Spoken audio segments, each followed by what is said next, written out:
the award in biography to Alan Brinkley for the publisher, Henry Luce, and his American Century. Dr. Johnson, the great biographer, admits in the preface to Lives of the Poets that he had, quote, the honest intention of giving pleasure. I'm convinced that David Brinkley, Alan Brinkley, I made that slip. Does that happen? Often. That Alan Brinkley intended pleasure for his readers in the publisher, Henry Luce, and his American Century. With scholarly detail, the biography delivers Luce, never losing his own discerning voice that engages the reader through the past American century. Rendering Luce's extravagant life from striving boy in a missionary school in China to the master of Time, Inc., Brinkley claims the century as recognizably ours, a march of time, political and cultural, through the founding of Luce's print empire in 1923 and the Great Depression, to the good life proposed after the Second World War, and then through the disillusion beyond with the fall of his beloved China and Vietnam to the communist regimes. Many of us may read the publisher's biography as a brilliant encounter with the recoverable past. It's a gift for the reader, this elaborate public and private life, rendered with editorial commentary, delivered in Brinkley's own strong personal reading of Luce's many political and personal pursuits. In his exploration into the rule of law, in his rekindled interest in religious belief, Luce was always the striving student. The publisher will be read as bound book and e-book scroll in libraries abroad, read by many young readers as a panoramic view of the recent historical past with a deal of new news. Luce knew everyone who mattered, and everyone who mattered knew the power invested in his empire. Time, Life, Fortune, Sports Illustrated. He knew or met or dealt with Chiang Kai-shek, Mao, Dulles and JFK, Joe McCarthy, Whittaker Chambers, once editor of the culture section of Time, then of Foreign News, much admired by his publisher, to Lord Beaverbrook and the Catholic theologian John Courtney Murray, and to General MacArthur, though Brinkley comments, it did not take him long to switch his loyalty to another popular general, Dwight D. Eisenhower. A swift cut, enough said. Admirable restraint here in addressing the private life. I'm particularly glad you did not come on novelistic with the love affairs and early and late. It seems to me that was a good choice. Thank you. But his celebrity marriage to Claire Booth, a competitive connection, was often unhappy, though Luce was on scene when the lady was ambassador to Rome, and often in D.C. when she was elected to Congress. He wanted to be on a list with the powerful and the celebrated in a frantic, lonely life. Publisher, the biography, is written by an historian. Brinkley's calling, as you read, is skillfully informed in tracking time and of placing the enterprise of Luce's media empire as a significant contribution to the past century. In an epilogue, which I read is vital to the design of this work, the biographer grants himself a full interpretive voice. There are judgments to be made with care, deliberation, and an underlying passion sustained in the biography. Luce did not change the world, he writes. His most important legacy remains his role in the creation of new forms of information and communication at a moment in history when media were rapidly expanding. Perhaps a cautionary note spelled out before texting, spelled out completely, as we carry on in the early years of our uncertain century.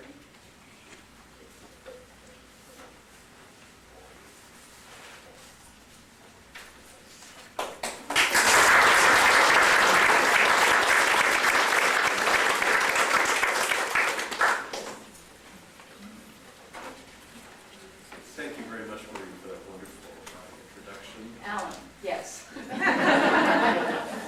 And I want to thank everyone who's involved with these awards for this great honor and pleasure. And I'm happy to be in the company of so many great writers, especially Tony Judd, who still lives in our literary lives, and we all miss. I am an historian, as you know, and until this book, I had never written a biography, and was somewhat surprised to find myself doing so. And when I began to think about doing a biography of Henry Luce, I was trying to think how to begin. And I finally decided that the way to begin was to take advantage of the extraordinary archive at Time Incorporated, the very difficult archive to get into, but there, and I found early in my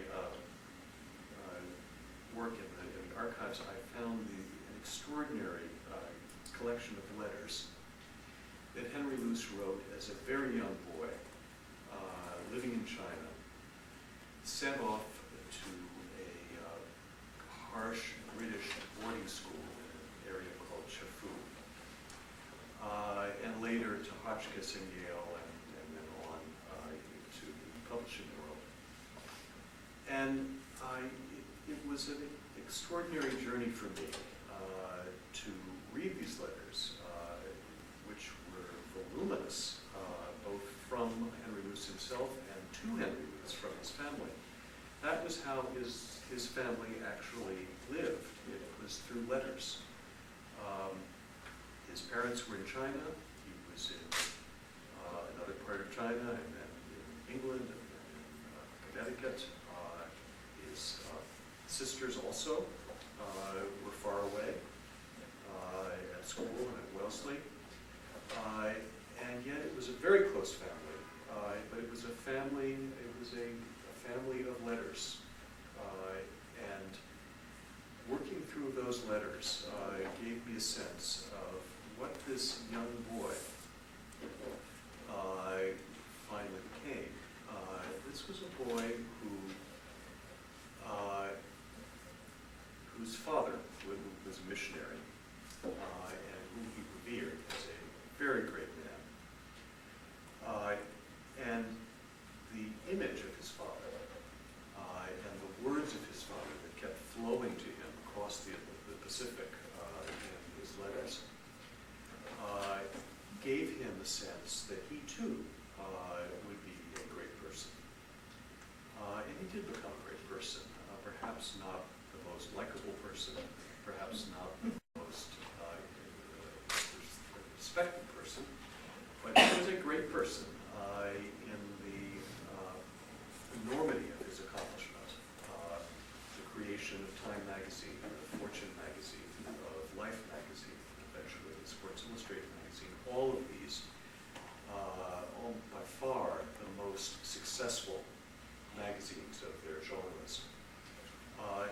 And these magazines shaped much of American culture moving through the middle years of the 20th century.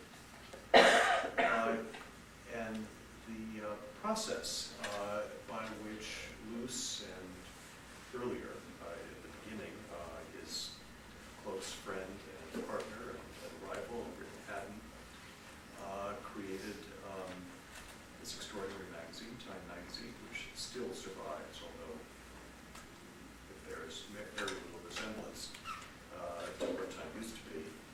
And then Britain Haddon died in 1929, and Luce created, along with others of course, these three other magazines. I don't think any publisher, at least any publisher of magazines, had such an impact on American life in the periods from the 1920s into the 1960s as the Loose magazines become.